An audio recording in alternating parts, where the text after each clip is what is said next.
Rentrée scolaire rime avec achat de fournitures. Quelques jours après l'ouverture des classes, les parents d'élèves se bousculent encore dans les librairies. Célestin a choisi ce moment pour acheter les ouvrages de sa fille en classe de 4e. Son choix s'est porté sur du neuf. Quand un enfant a des ouvrages un peu nouveaux, ça le motive pour le travail. Ici, quand vous venez, vous avez tout en place, vous prenez une bonne foi, et puis tout sur place, et puis vous partez.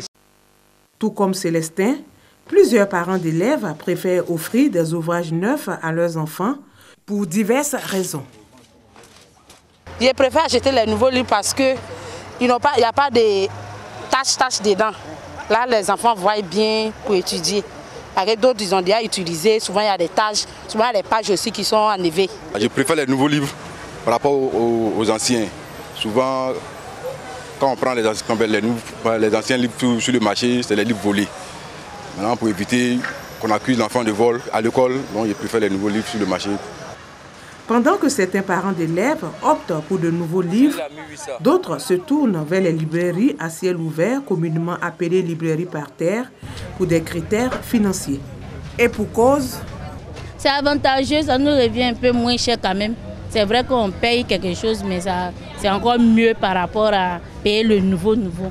Par exemple, le livre de physique, le nouveau peut coûter 11 000 secondes, comme ça fait 11 000. Alors que si tu es venu avec l'ancien livre, tu changes, tu mets peut-être, elle va te dire 2 000, bien 1 000 francs dessus, au lieu de payer 11 000.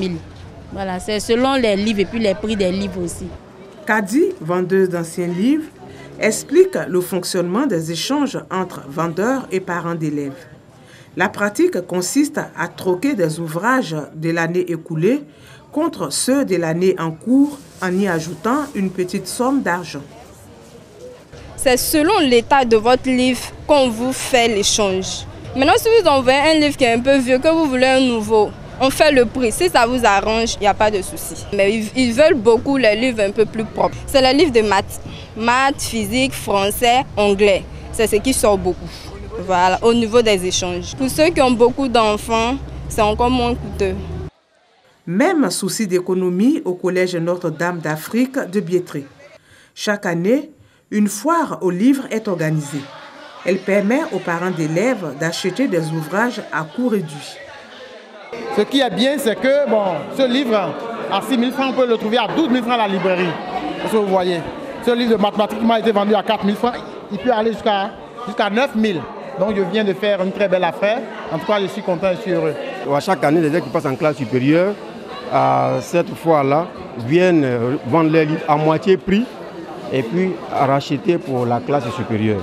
Et c'est pour permettre aux parents qui n'ont pas les moyens de venir se procurer les livres pour la rentrée. Oumou, élève en classe de première, est comme ses autres camarades venus vendre ses livres. Je suis venue avec 3 livres et finalement j'ai pu les vendre. Et comme je passe en première, ça me permettra d'acheter mes livres de première et d'aider mes parents financièrement. Des établissements transformés en librairies éphémères ou troquent dans les librairies par terre. Toutes les solutions sont bonnes pour les parents, particulièrement soucieux à chaque rentrée scolaire. Surtout quand les manuels changent, ce n'est pas le cas cette année, contrairement à la rumeur. Sur la question, la direction de la pédagogie et de la formation continue rassure. Si vous êtes au primaire, les nouveaux livres qu'on a sont des livres qui datent de 4 ans. Ça, c'est au CP1, CP2. Au CE1, CE2, CM2, les livres remontent à 8 ans. Nous sommes seulement en train de les écrire, de les changer. Ça sera dans 1 an, 2 ans qu'on va les changer. Donc, c'est pour rassurer les familles que les livres n'ont pas changé. Chaque année, de nouveaux livres arrivent, c'est vrai. Mais on n'a pas mis un autre, les anciens livres dehors. Seulement, les nouveaux livres sont plus conformes au programme. Donc, ils sont plus utiles. Librairie conventionnelle ou librairie par terre, les parents d'élèves s'activent à offrir des ouvrages à leurs enfants. Pour cette rentrée scolaire 2018-2019, ce sont 7 millions d'enfants qui sont attendus.